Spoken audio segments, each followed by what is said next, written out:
What is up, everybody? Welcome to the All NBA Show, part of the All City Podcast Network. I'm your host, Adam Mares, and I'm joined by the best basketball analyst in the game, Tim Legler.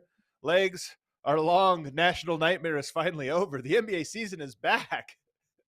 Thank goodness. Thank goodness. Actual, tangible, concrete basketball action that actually matters where teams are trying to win and establish something here early in the season. Two pretty interesting games. I'm not going to say it was a great night of basketball other than one team of the four that played, but still interesting as everything is this time of year, Adam, when you first start up.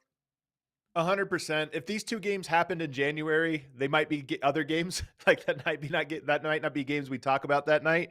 But because it was opening night and because there's new teams, new coaches, new things in place, there's a lot to get to. But first, I'm excited about this show all year. We welcome everybody into the chat. This is a live show where you get to be part of the show by sending us questions. We actually got a great mailbag question on our social media we're going to be getting to later today. We want to grow that social media account, so follow us on Twitter. And if you have questions, you can ask them there, and we might talk about them on the show as we are going to do today. So excited to have you with us. Hit that subscribe button, hit that like button. But let's get into it. The first game we're going to talk about is the Wolves at the Los Angeles Lakers, our Western Conference game. The Lakers led by as many as 19 points. They had 72 points in the paint. That stout Minnesota defense of last year, tough front line, not the case last night. 72 points in the paint. The Lakers made just 5 threes and still, I don't want to say dominated the game. They dominated portions of it, but comfortably won. Legler, what stood out to you about that matchup? I think more than anything else, I'm still kind of surprised, and I rewatched a good portion of it this morning on a little kind of like a speed version that we have. I can't believe that was still a winnable game for Minnesota in the fourth quarter. I felt like the Lakers just thoroughly outplayed them. And what it came down to really was the Lakers couldn't make a deep shot. You know, if the Lakers have even a decent night shooting from the 3-point line, this probably is a 15, 20-point game midway through the fourth quarter, and Minnesota probably kind of coast going in, but they still were within striking distance. So you had to play this thing out till the very end. I didn't think either team played particularly great. Anthony Davis was sensational. He clearly was the difference between the two teams. He was physically dominant. I mean, both ends of the floor had one stretch that kind of gave them separation to put the game away in the second half. And then defensively, the entire game, like his presence, everything he was doing to meet guys at the rim, to bother shots, his perimeter defense on switches, he was the difference, a significant difference between the two teams. But overall, I thought the Lakers played a much better game when you talk about what their ceiling possibly could be. And you're not going to hit that early in the year, but they played a fairly clean game, I felt like, other than their shooting. Minnesota, on the other hand, they looked out of sorts both ends. I didn't think they had great chemistry offensively. I didn't think defensively they were particularly good. They weren't very good keeping the Lakers off the glass. So Minnesota, I thought, was much farther ultimately from where we think that team could be and what they represent going into the season. I think Minnesota was the bigger story as well for me, just because they were jarring, especially defensively, which we'll talk about here in a second, but even offensively, just so clunky. But I want to stick to the Lakers here and Anthony Davis, because there's two stories to me. Anthony Davis and how dominant he was, JJ Reddick, who I thought made his debut, and the Lakers stylistically were a very different team, and I want to get into a lot of that. But 36 points, 16 rebounds, 4 assists, 1 steal, 3 blocks. That's an A-plus Anthony Davis game. And as the game went on, he just became more and more comfortable and more aggressive on the offensive end. Defensively, he was everywhere. He's always everywhere defensively when he's healthy, and he was doing some awesome stuff. But the shots he was making and taking and just the pressure he was putting on when they put that game away was really impressive to me. And what was more impressive was it's just one game. I'm not trying to jump to conclusions, but it almost felt like more so than last year, the team was just playing through him. You know, LeBron was obviously doing his thing, but it almost feels like this might be the year that scale tilts more into like Anthony Davis, you're the guy we go to now in all these big moments. At least last night, I thought that was the case. So almost like reverting back to the year that they had in the bubble when they won it, because that was, I felt, a big identity with that team. I think you're probably going to see a lot of that. I think that's by design. I think that was JJ Redick's plan going in all Yeah. along. Um, and you saw it last night. And that's a great thing for LeBron. You know, for LeBron James to be, and look, he's going to have a lot of nights where he has big scoring nights, but it's more going to be maybe selectively on given nights when he feels like he has to. And you know, for him to be able to be more of a guy that sets the tone with presence and facilitation and finding guys and letting Anthony Davis be clearly the primary focal point of the offense, I think that's a great for LeBron. It's probably great for their team. And I think that is absolutely something that JJ Redick identified as something that was going to happen for this team to have their maximum level of success this year in a very loaded West. And they even did unique things. And I thought JJ Redick had a phenomenal coaching debut in this one because I thought the Lakers did interesting stuff. They had some great ATOs that I thought were executed really well and just were well designed. But late in games, we talk about Anthony Davis and leaning on him. He brought the ball up in the clutch. I mean, the game didn't have close clutch minutes. It was always like 7, 8, 9 points. But he brought the ball up the court, draws Gobert out on the perimeter, and initiated the offense every single time. And I mean, obviously, it put Minnesota in uncomfortable positions. That's not what they want Gobert doing, guarding ball handler 30 feet from the basket. But Anthony Davis was up to the task and just had some great drives, great reads. And that is another thing that stood out to me was, hey, we don't see that a whole lot. AD is sort of the point center. Yeah, look, he can put pressure on people with his ability to do that. He just looked like from the beginning of the game, and really, I would say more from stay toward middle of the second quarter, middle of the first quarter on. So the very beginning of the game was a little bit rough on both sides, as you would expect.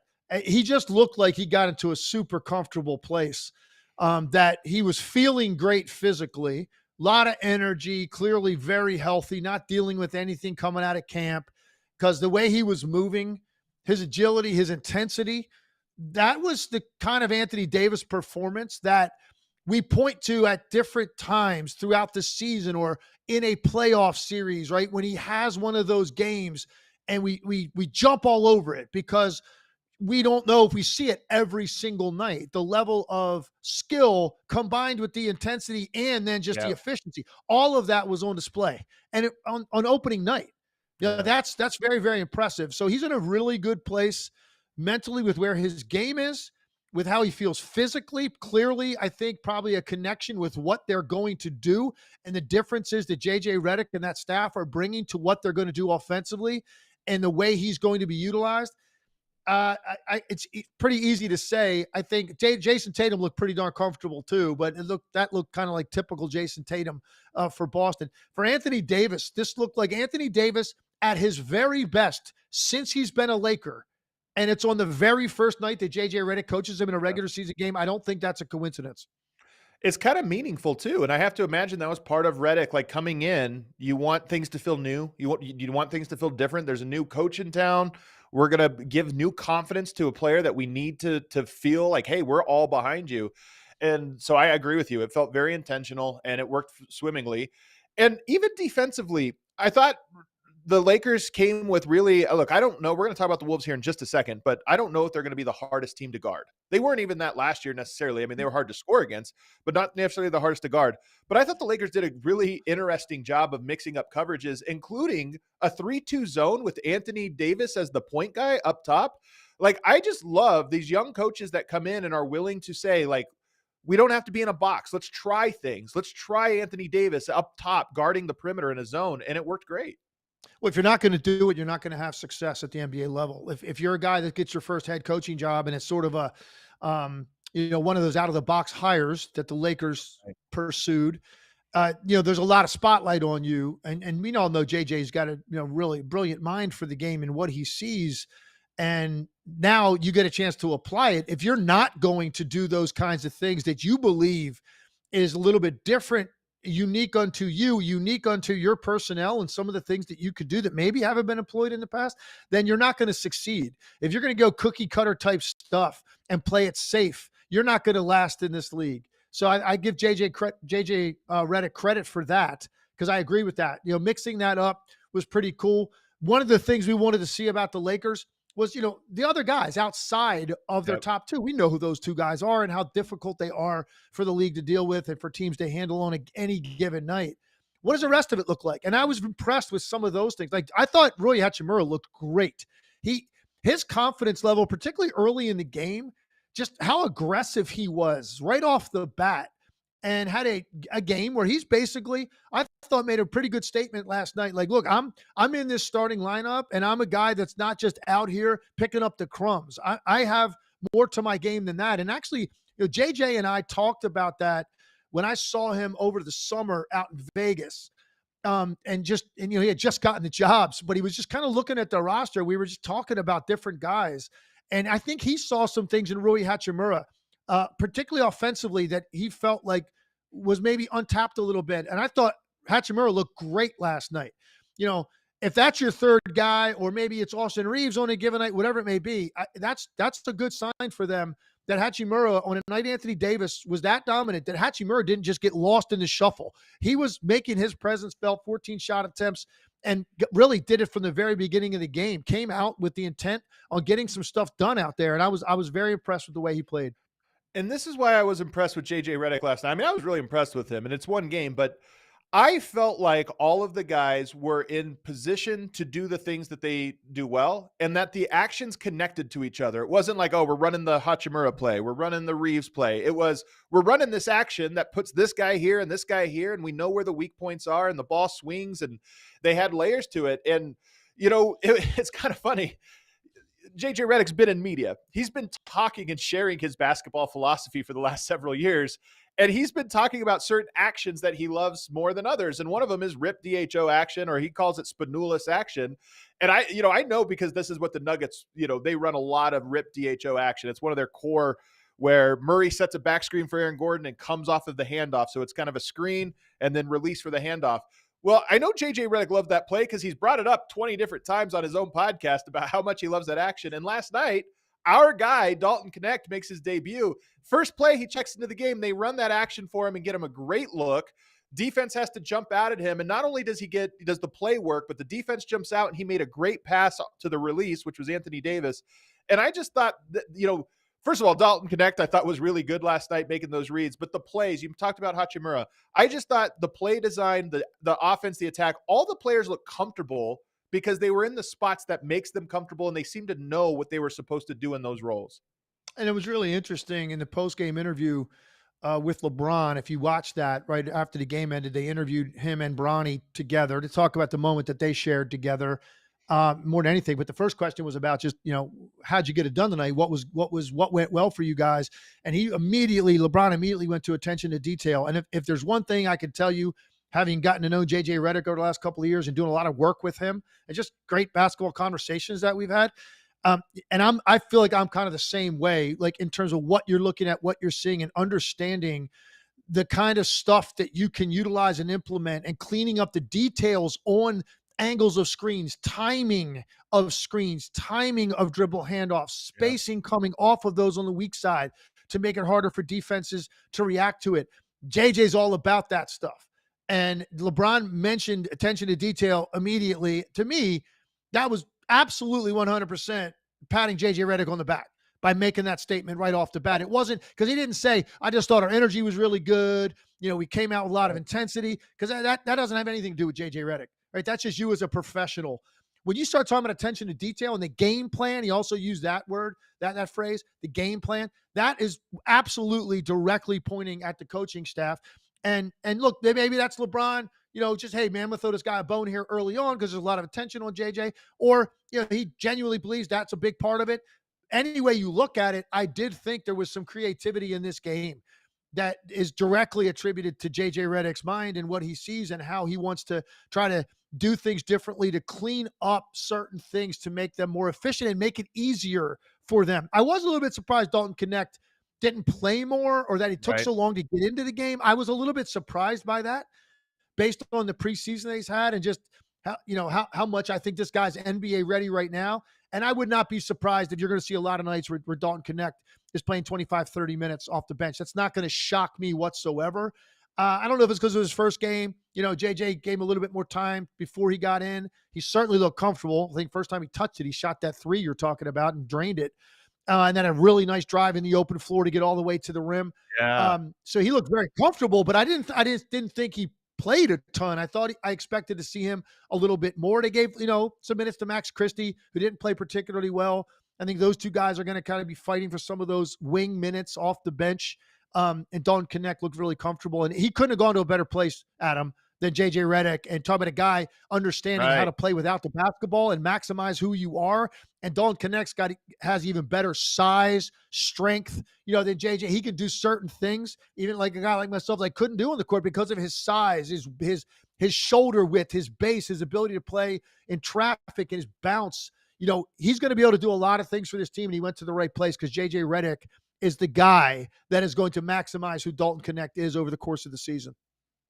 And it might be as simple as, look, I mean, I think J.J. Reddick did the smart thing, which was get the Bronny situation out of the way, put them on the court together, because reporters were going to be asking about that every game until it happened. So get it out of the way right away. Just play it. It was almost token minutes, so that's no longer a storyline. And maybe those 3 minutes ate into Dalton Connect's minutes. I don't know. But I'm with you. He's a good player, and he's going to be a main rotation piece here in short order. But the last thing, you talked about details. We got to move on to the Wolves, but you talked about details. Joe Mazzulla and JJ Reddick remind me of each other in this one way. They both say things that are so ridiculously detailed that you think they're joking, and I still think they probably are.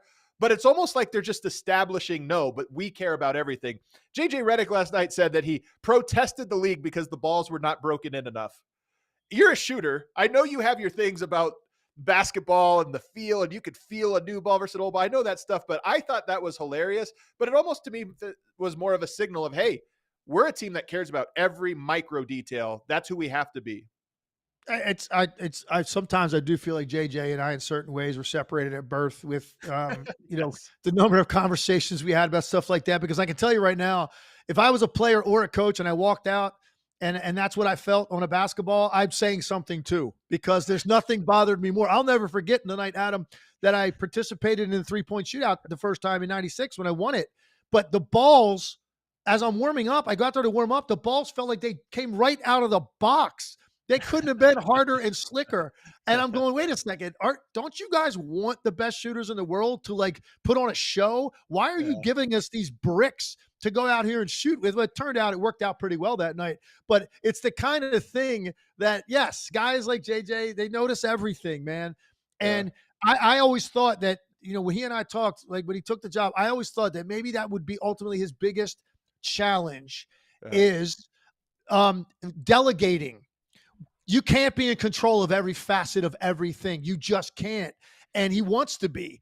And so he's got this great staff, Scotty Brooks and Nate McMillan. I mean, he brought a great staff on board, veteran guys with really laid back personalities that are going to be perfect counters to JJ's type A++. And collectively, I think it could work out. Let's get to Minnesota side of things. To me, a bit of a concerning debut. You know that when a new player comes in, like Julius Randle, who's such a loud player in terms of like he has a style that you're gonna have to adjust to. It's gonna be a little bit awkward at first, but I just thought last night the Wolves to me look so clunky, and Randall's a guy that holds the ball 6 seconds. He catches the ball and holds it, and that happened a lot.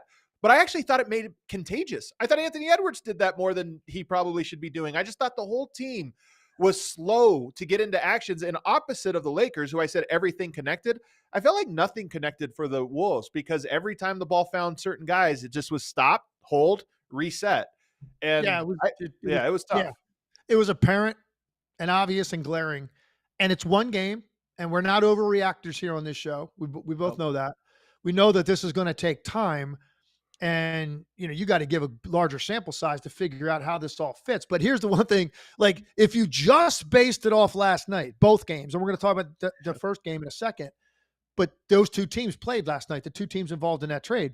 Right. And, a lot of trades go down with big names in the league. And typically, like you say, one of two things happens. One team clearly won the trade. Or you say, hey, you know what? Both teams actually, I think this made sense for them. Both teams are going to be better off. I watched the 2 games last night, and the thought I had in watching just one game was, did either team get better? I know. Yeah. Right? And I think it's fair to look at it last night and wonder that. Now, again, it's going to take time. But clearly, this is a completely different type of offensive player than what Karl-Anthony Towns represented in terms of their spacing of their offense and his ability to shoot the ball, first of all. But even the stuff that Karl-Anthony Towns did outside of the 3-point shooting, right? His main ways of scoring were either catch the ball outside the 3-point line and on a swing and immediately get to the rim or 1 or 2 dribbles and power it up to the rim on a straight line dribble drive, absorb contact or have a nice touch going something to the rim, or direct post ups where he could win some of those. But with Julius Randle, it's different. Most of what he does is facing the basket, catch the basketball, even if he's out at 25, 26 feet, and now start to put it down from a face-up position and have to change directions and try to get guys off balance. And that requires multiple dribbles. It's not straight line dribble drives. It's totally different. And as a result, if you're a weak side player playing off of that, it's harder to know exactly what he's about to do because he's going into one-on-one mode. So he might spin out of that. Well, I can't cut a certain place because he might spin right back into where I'm going to cut. I don't know exactly what he's about to do because he takes more dribbles to get into what he wants than Karl-Anthony Towns did. And it just, in general, the lack of consistency of a catch and shoot 3-point shot playing off of action they run with a rim run for Gobert, and then Towns sliding behind that to space, catch and shoot. Randle can do it. It's just not going to be done at nearly that consistent of a level because that's not his wheelhouse. His wheelhouse is to play more like, give me 5-6 dribbles to work on a guy from a face-up position or back him down position. That's a totally different element to their offense. And now we have to see, ultimately, can they figure out a way where this is going to be a better version of what they did a year ago? Because isn't that ultimately the goal? And based on just last night, they've got a long way to go in figuring that out because Julius Randle did not look comfortable last night, and the guys around him probably aren't really that comfortable in knowing how to play with a guy like Julius Randle because it's a different element than what Karl-Anthony Towns brought. Defensively, thought it was concerning too. I mean, when you have Gobert in there, you have a level of rim protection, you have some things, but when they went to that bench lineup, some of different combos of the bench lineup, they couldn't get any stops. And it snowballed on them. I think it started on the offensive end because they were missing a lot of shots, playing in transition a lot, but they had to fall back to a zone. Conley, Dante DiVincenzo, Nickeil Alexander-Walker, Randall Nas. Offensively, I'm not sure what that lineup's supposed to do. There's not a ton of creation outside of one-on-one scoring. There's not a lot of shooting. But defensively, I was concerned in the non-Gobert minutes because they look to me like they're going to suffer defensively every time that lineup goes out there. Yeah, I agree with the non-Gobert minutes. I think what's going to happen with Chris Finch is he's going to have to decide, I think, some nights, how many minutes do they give to the Reed-Gobert combination as opposed to the Randle-Gobert combination or the Randle-Reed combination? Ultimately, is Nas Reed and Gobert going to be their best tandem defensively in the front court? That's going to take time to work out as well. I agree. And actually, they brought that up on the call of the game. I think it was Stan Van Gundy mentioned that. Like, that zone was just not something that was effective. I don't know how much teams work on zone in the preseason. You got a few weeks of camp. It's just not a priority. Now, look, there are some teams that for a fact are going to utilize it more during the season. I'm sure they work on it more. A team like Miami, for example, they're going to work on that more than other teams. I think other teams, it's a total afterthought. It's kind of slapped together.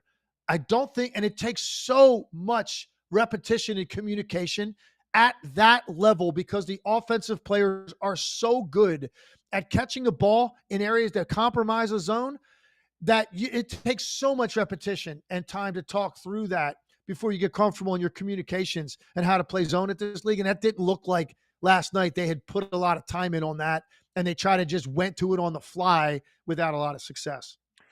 It's just one game, of course, but those are the first takeaways, the early takeaways for Minnesota, which are interesting and kind of frames the storyline. Anthony Edwards took 25 shots, by the way, yesterday, which is a lot. And I thought a lot of those were frustration. Like the offense is clunky, nothing's connecting. Fine, give me the ball. Let me do something to just try to. You saw him screaming, "Let's go, wake up, everybody!" It felt like he was frustrated with how things were going, and tried. I don't even blame him for trying to do too much. They needed something, and something became 25 shots. Listen, and I agree. And I think you're looking at last year. I mean, this is a young player that you and I both agree has the it factor in terms of edge and want to. He's super competitive. He wants to be a great, great player, not just in the league currently, but I think he wants to be one of the great ones to ever do it. And he knows to do that, you're going to have to win championships, and he wants it badly. And they had great progression last year. They came pretty close. All right, they beat a great team in Denver, then they lose, and he's got a taste for it. So if you're a guy like Anthony Edwards at that age, and you get a taste of kind of deep playoff run that they had a year ago, you certainly aren't thinking that you've regressed in any way as a team. Like that's not what you were expected to be doing right now. And I'm not saying that they have. It's way too early to say that.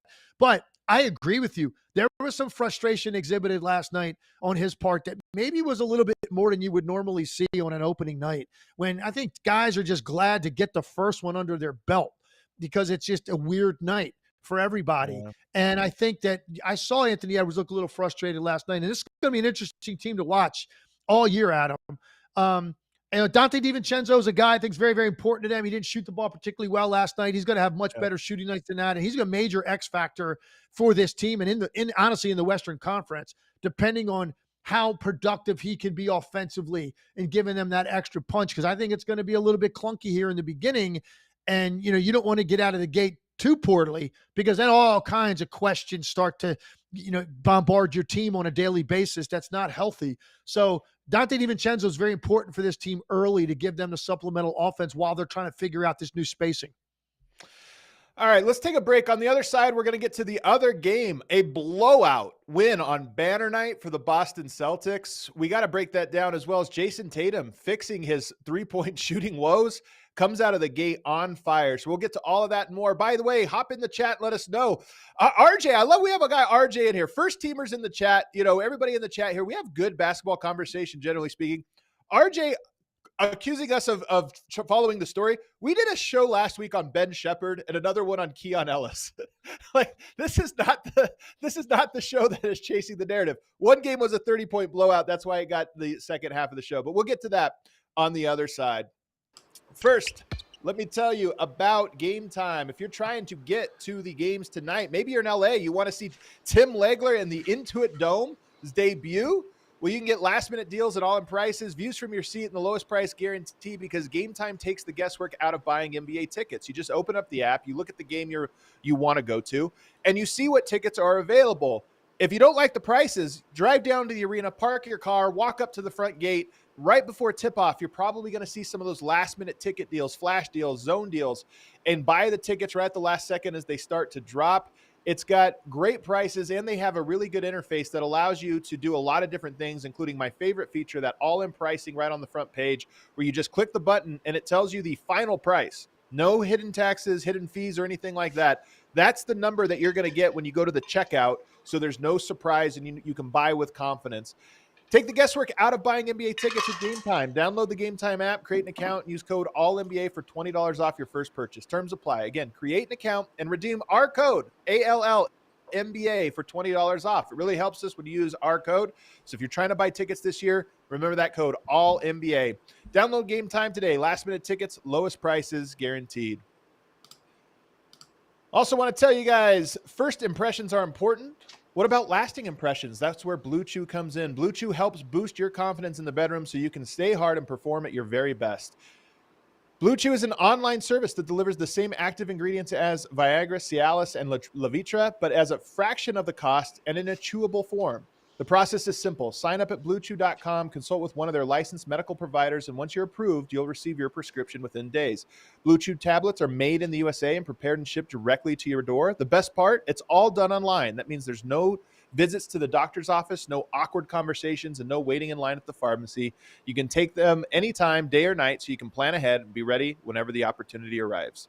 We got a special deal for our listeners. Try Blue Chew free. That's right, free when you use our promo code ALLCITY, ALLCITY, at checkout. You just pay $5 shipping. That's bluechew.com, promo code ALLCITY to receive your first month free. Visit bluechew.com for more details and important safety information. We thank Blue Chew for being a sponsor of this show. All righty, back here on the All NBA show, Adam Mares and Tim Legler. The other game that happened last night, equally as interesting, even if the game wasn't interesting. The Boston Celtics absolutely dominated. One of the most dominant opening night, banner night performances. Banner night always has a little bit of extra energy because, you know, it's an emotional thing. But I thought the Celtics were actually emotionless. They were robotic in their domination. 146.7 offensive rating, 29 made threes, and then Jason Tatum, 37 points, 10 assists. We're worried about his three-point shot legs? Not last night. 8 of 11 from the three-point line. They look dominant. What stood out to you? I think the way you just described that as robotics pretty good, because I actually was thinking about it in terms of this. If that was a computerized offense, right, and it was designed to react to defensive rotation, right, and the computer was just smarter than the human beings trying to stop it. That's what it looked like, because they was that simple and that easy. And it started off early. I mean, guys, you know, Jason Tatum's first look comes off a ball screen right off the bat. Big is back 10 feet.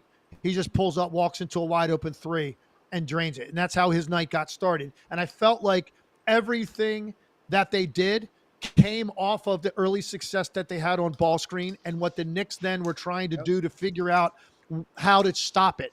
They were over rotating on the initial action, which led to all kinds of stuff on the weak side. Those few times when they actually played the initial action okay, scrambled on the first pass or the second, Boston would end up making a third or fourth pass and getting the exact same clean look on the weak side of the floor on a ball reversal. The Knicks were clueless defensively. Clueless. And I'm not saying it's an easy thing. Boston has a lot of firepower. They got a lot of versatility, man. And they've got a lot of guys that can hurt you on catch and shoot from deep and beat you in other ways offensively. So I'm not saying it's easy. I'm not going to try to do that. But one of my jobs actually in this industry is to make something complicated sound doable. And the Knicks were an abomination defensively last night. They had absolutely no clue. It was a total mismatch in what they brought to that end of the floor against a Boston offense that came out humming. And Adam, by the way, a lot of ring nights for teams, right? That home opener, it's a weird night. Everything is different. The timing of the start of the game, warm-ups feel different to you. Everything, the malaise of finally getting your eyes on that ring and all that. A lot of teams historically have come out incredibly flat on those nights at home offensively, and it's almost to be understood if they lose that game. This was incredible the way that the Boston Celtics looked on a night with so many distractions going on, coming off a year in which it was a summer that was unlike any other for some of these guys on this roster in what they did. And they come out and they play like that. It was almost perfect basketball offensively, and give them all the credit in the world. But you also have to call out the Knicks defensively for looking like a team that really didn't do a whole lot in terms of team defensive concepts in the preseason at all. I want to rag on the Knicks' defense because you're absolutely right, but I want to save it for later because I could hop into an empty gym and I wouldn't have a 146.7 offensive rating on shots with nobody guarding me. I've seen you shoot the ball at him. I don't know about that. I think you could approach that territory. Come on now. All right. Maybe at an empty gym. Right. But those, you know, Missoula ball, for lack of a better phrase, like they have 5 guys that can do this. They actually have like 8 guys that can do this. Shoot from outside and punish you with simple actions. The court looks enormous. You know, when the way they space it, 5 guys around the perimeter, they run those little little ball screen actions, and you think 5 guys around the perimeter, that should be like you could close those gaps. The way they space the floor, it's impossible. And then they get downhill to the basket. You have to sink in, and they move the ball around so well. They were obviously great at it last year, 62 wins. You go through the playoffs, they're great at it.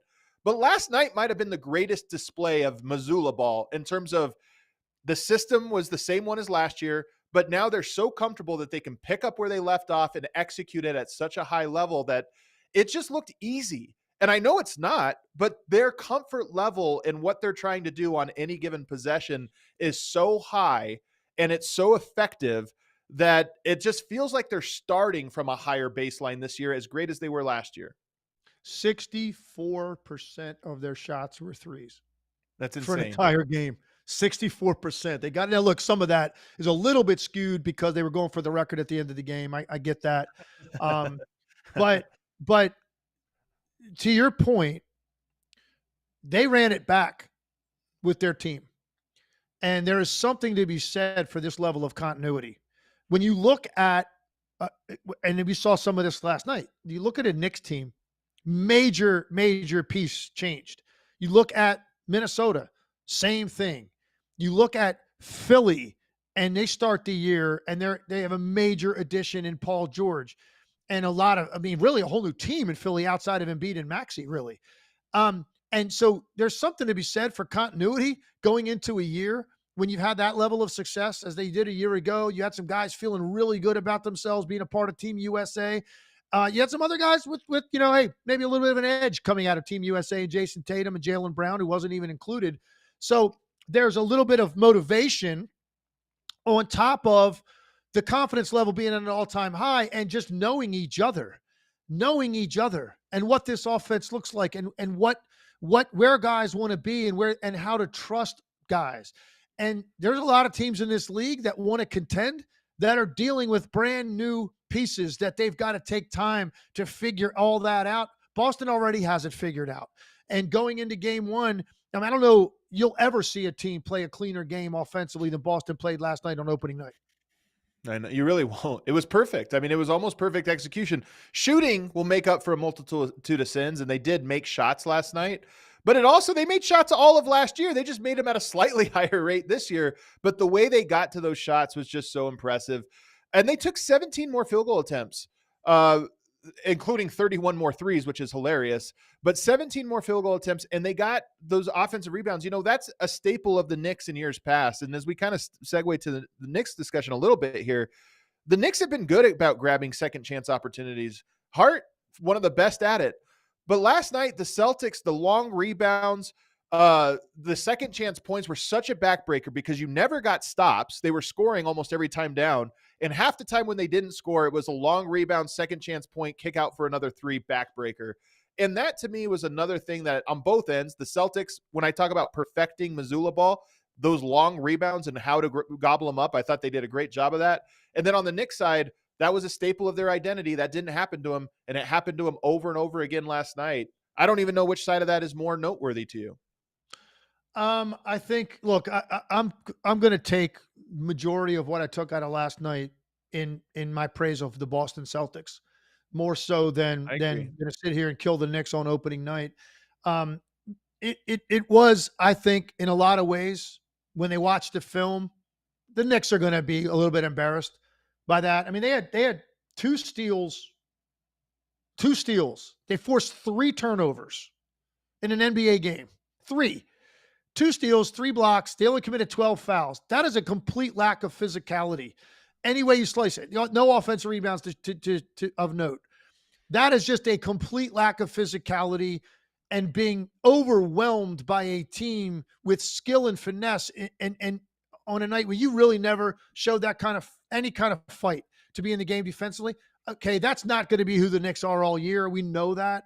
So I'm taking more from last night about how good Boston can be on nights when they get humming like that. And what's an incredible part of the stat line here for Jason Tatum. I mean, on a night when you're shooting the ball like that, man, you're feeling that good and you got into your rhythm that early in the game, you still ended up with 10 assists. He still ended up as their primary facilitator, playmaker, creating for other guys on a night when he's 14 for 18 from the field. You don't get a lot of nights like that for star players in the course of the regular season where you're feeling it to that extent, particularly on your deep shot. And yet Jason Tatum still found time to facilitate with 10 dimes. Look, man, that team looked healthy last night. Mentally, they looked healthy physically, except for Porzingis. they just look so connected and at ease with who they are. It Yeah. really set a really high bar for the rest of this league. And on opening night, you don't normally say that about a team. Usually, maybe by like Christmas, you're saying, okay, Right. this is clearly the barometer for the rest of the league. Who can close the gap? Boston came out, and who knows when the next time they'll play a game that clean offensively. It might be a while. So they set the tone right off the bat. Hey, league, not only did we win it last year, I got news for you, we're better. And Yeah. this is what it's going to take this year to guard us. And it was really just eye-opening. Yeah. 29 3-pointers. And of course, they missed their last 14. They couldn't get over the hump to set the NBA record, which is kind of hilarious. Will they set the record this year? Will they get 30 3-pointers? Man, oh man. I don't think so. If they didn't get it last night, they're not getting it. Oh, man. If there ever was a game to get it, it was last night. I got a pretty funny story about this, actually. So I flew into LA. I'm calling the Clippers Suns game tonight. I flew into LA and traffic was brutal. You know, you name it. I'm watching the game the best I can on like my iPad in the back of an Uber. I ended up rewatching it this morning. But so I basically get to the hotel, and as I'm getting out of the car, they've got 28 threes with a ton of time left. Yeah. And I literally go up, I put the game off. I don't have to watch it anymore. I go up, I jump in the shower because I got to go to a production dinner to get ready for the game. And I come down out of the elevator and meet the group in the lobby. And I'm like, well, how many they end up with? They're like 29. I couldn't believe they didn't get it. Such a disappointment. Yeah. And so, look, I think that if they didn't get it last night, no, I don't think they're going to get it, man. 30 is apparently a number that's just not attainable, because if everything was lined up for them to do it, it was last night. And yeah, okay. If they don't pull their guys, yeah, maybe Jason Tatum, Jaylen Brown, Derek White, one of those guys hits it. Okay, fine. But there's going to be a lot of nights where they have a 25-point lead where those guys aren't on the court in the fourth quarter. Yeah. I'm going to say yes. I just think they do. What they do is they do it so well. It's just stretching you out, and they're going to have a game where they get hot. I mean, this was game one. They got close last year. I think they had 2 of 27 last season. So it's not like, 29 is a little bit higher, but they just get there. I think they do it. On the other side, let's talk about the Knicks. Part of why they got open, you lose Isaiah Hartenstein. You don't have Mitchell. They're shorthanded right now, without Mitchell, just in what they rather would have. I don't know if he's going to make a difference out on the perimeter there, but nonetheless, rim protector that allows you to do some different things. What they had defensively from the center position last night to play 5-out defense was just not going to cut it. And that's hard for any big to do. But I think when you look at the Knicks, okay, you add Towns, you lose Hartenstein. Like, how are you going to match up now against the league's best team? I look at that and I go, I'm not sure what Karl-Anthony Towns can do in those pick and rolls. He's not a good mobile defender like that on the perimeter. They played him and drop. Part of why they got going was I thought it was very easy to attack him in the pick and roll last night. Totally. I couldn't agree with you more. And it compromised their defense repeatedly. And what happens when you do that? You start to negate some of the defensive abilities and prowess and length of Mikal Bridges and OG Anunoby, right? That's what we going into the season, right? That's what you're looking at this and saying, wow, man, you got OG on one side of the floor.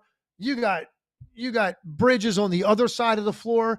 You talk about, it's almost like an NFL team having 2 lockdown corners, right? It's like, man, that's going to take care of that. Well, yeah, in ISO situations, and in situations where they've got to guard guys individually and then contest at the end of the shot off the dribble, yes, that there's still going to be a problem in that regard. That wasn't the case last night because those guys got put into serious rotation because of the problems they were having at the point of attack. They were so broken down so fast off the ball screen. And you saw it was early in the game. It was a replay with Jalen Brunson, who was on the weak side of the floor. And it was probably the 10th time that I think it was Tatum comes off a ball screen. He's going to walk right into a wide open 3 because the guard's going over the top. Towns is back at the foul line, and Jalen Brunson literally ran from the opposite wing all the way over to the middle of the foul line to try to offer help on that so he wouldn't have a clean look. And of course, Jason Tatum just picks the ball up and kicks it to the wing where Brunson had been. And that guy's wide open. And so now the defender in the corner has to rotate up to him, and then it's one more pass to the corner, and it's a wide open 3. I think it was Derek White. And it was so simple. But when you have breakdowns to that extent at the ball screen where the ball screen is taking place, you're now negating what OG Anunoby, Mikal Bridges are able to do defensively, because those are the guys now that are flying in rotation. So there was a problem for them the entire night. Look, Karl-Anthony Towns, it's not necessarily a strength of his. We know that. So let's see. And Hartenstein was better at it. Gobert, to a certain extent, better at it. So now to protect Karl-Anthony Towns in Minnesota. So now let's see, what do they do to like address that? How are they going to get better in that regard, and how they want to play those things? Because drop coverage against the Boston Celtics, I can tell you right now, is a formula to get blown out of the building, and it was last night. The other thing is, they didn't get to play in transition last night at all. And when they fall down 19 points in the first quarter, it was just a barrage. The last 6-7 minutes, whatever it was of that first quarter, was just a knockout punch. So you're down 19. The game's probably over, but in today's NBA, you can come back. Well, how do you come back? There's no transition, so you got to play slow in the half court.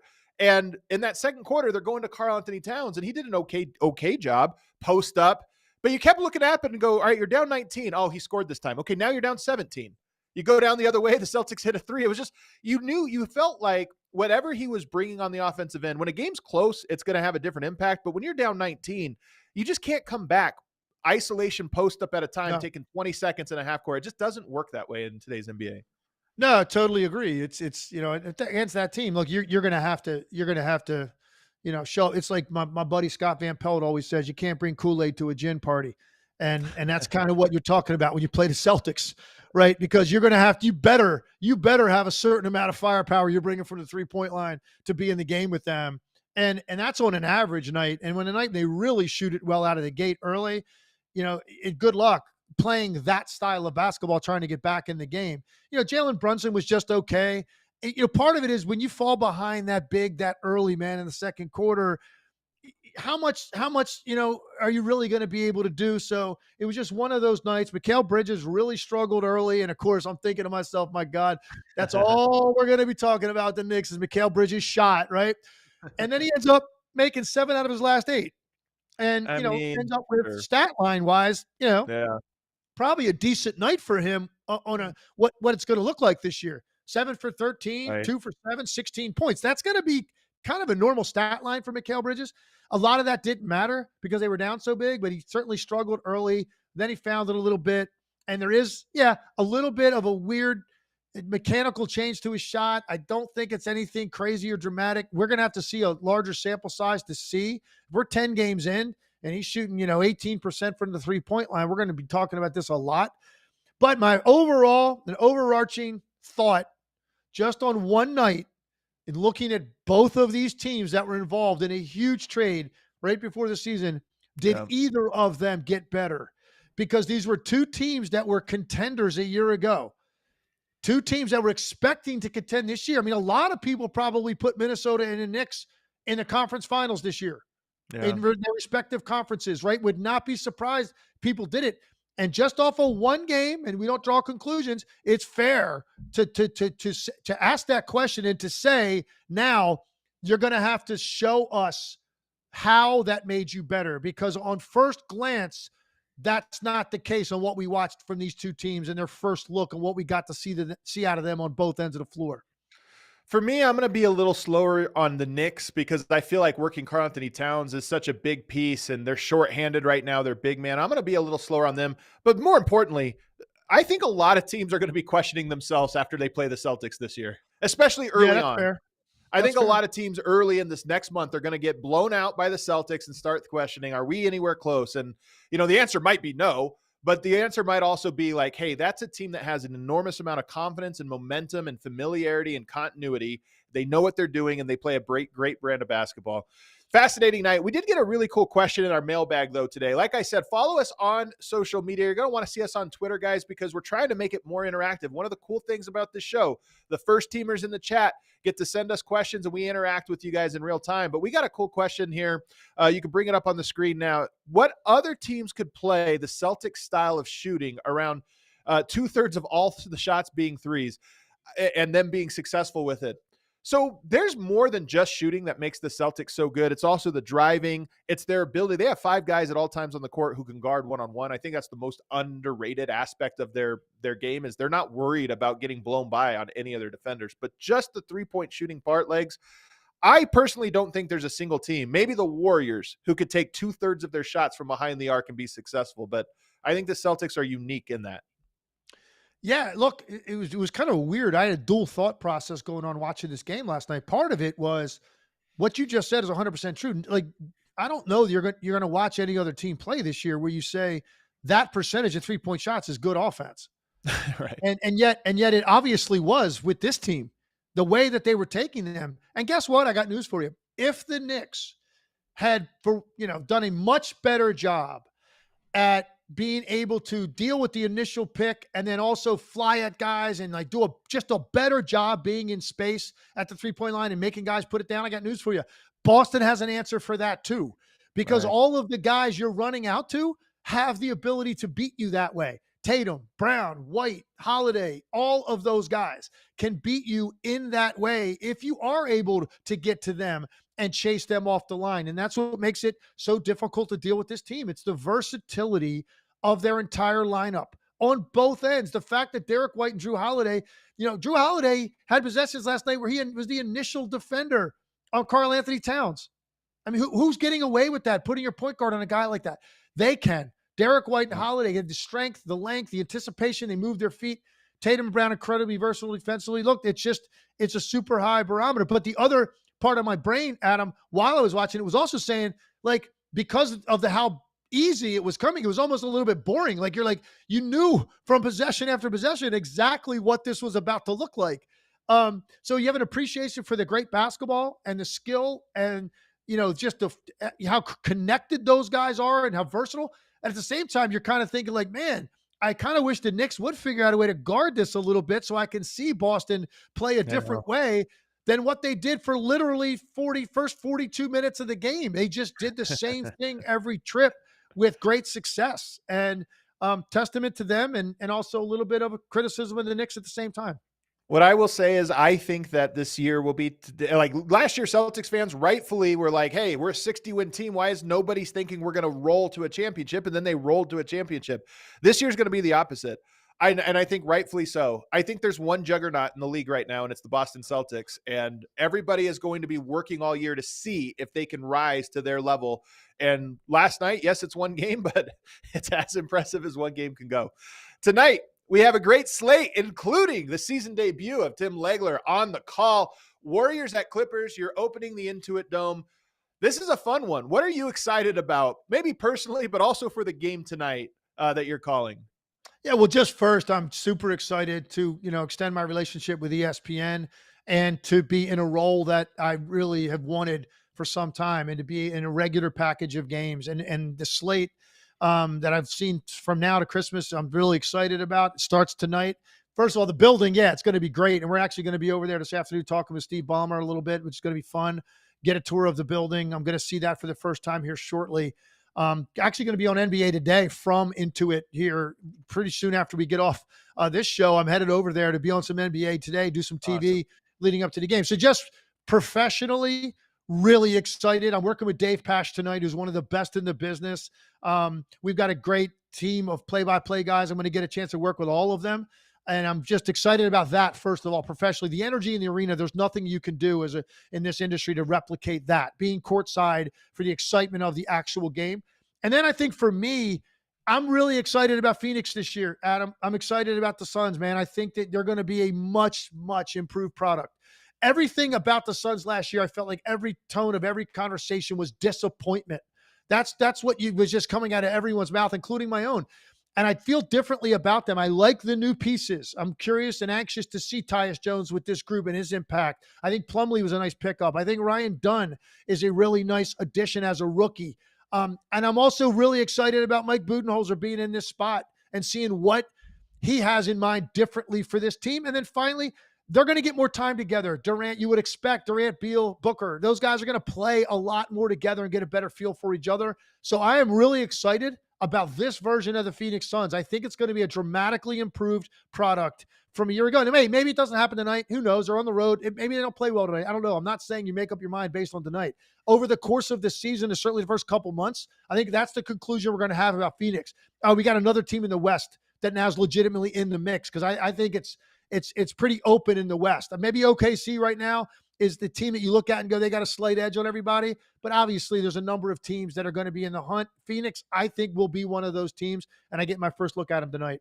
I think Hartenstein being out for 6 weeks minimum is kind of an underrated story. He's a great player. I could have legs. It was our first show. I didn't want to come in too hot, but I don't want to totally blame the Knicks' loss on Hartenstein's absence. I didn't want to go full Adam on day one. I was wondering about that. I'm thinking to myself, man, so you're telling me that Adam has to go 6 weeks opening his drawer, seeing the Hartenstein jersey folded up in there? Like, you probably fold that thing when you get it out of the dryer like an American flag. I bet that's how you fold that jersey before you put it in your drawer. And you can't wear it for 6 weeks, right? You can't wear that thing before he plays. That goes against all protocol. It's going to be tough, but I appreciate you understanding me and caring for me in this moment.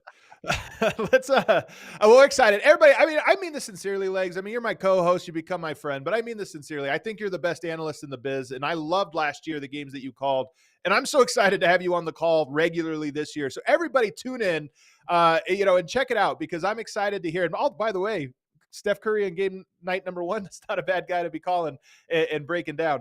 Let's get to the super chats here. What do we got, James? I know a couple first teamers. Victor Bello, first teamer, says, how long will it take for the league to adapt to the Celtics? Actually, I can't see what that says. To the something Warriors, or is it to the Celtics play style?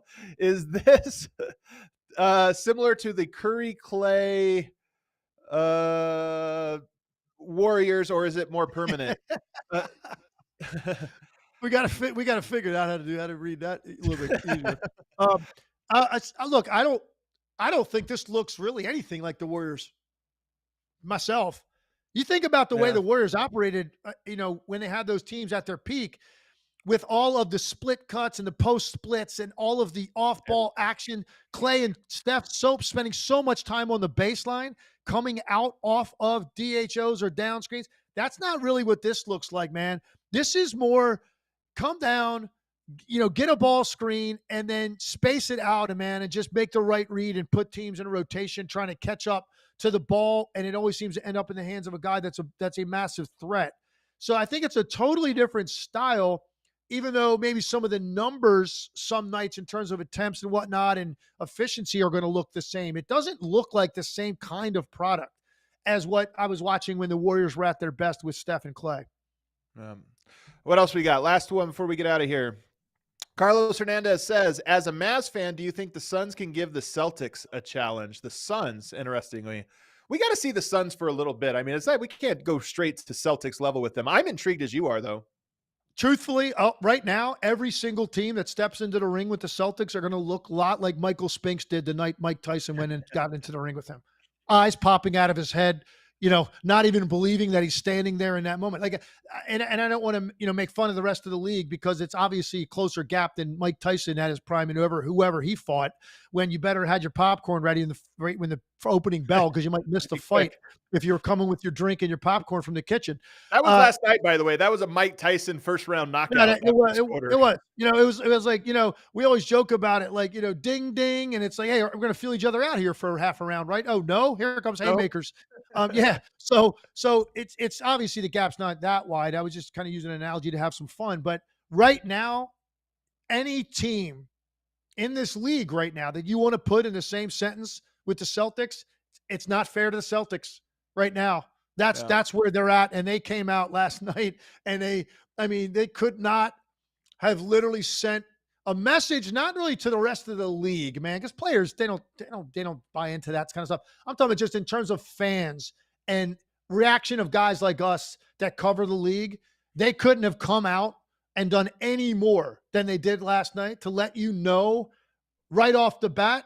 This isn't a situation where we expect the Celtics to repeat. No, it's like, okay, there's no one close to them right now. Not right now. Now let's see. There's a list of teams that are going to be able to make a case and why they at least can be competitive with them. Right now, though, they're in a league of their own. And now let's see of those list of other teams who also has similar, very impressive starts to the season. And everybody, there's 20 teams in action tonight. Some of those teams obviously are playing tonight. Let's see what their opening night looks like. 20 teams in action tonight. I cannot wait. James, hit that outro music. Legs, it was great to run the two-man game with you. We're back, man. Fun.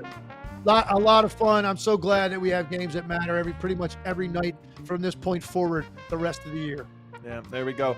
Everybody, if you enjoyed this show, maybe it's your first time, make sure you subscribe. We do this live 4 times a week, talking about the games, the actual games that happen, the most interesting storylines, and breaking down some of the X's and O's that are going on. So if that's your thing, make sure you hit that subscribe button. Make sure you hit that live button. Leave a comment for us below to boost the algorithm and become part of the show. Hop in the chat so you can follow along. Send us questions and comments as we go. Thanks, everybody, for tuning in to episode number 1. We're back again tomorrow, same time, breaking down the game. We'll see you then.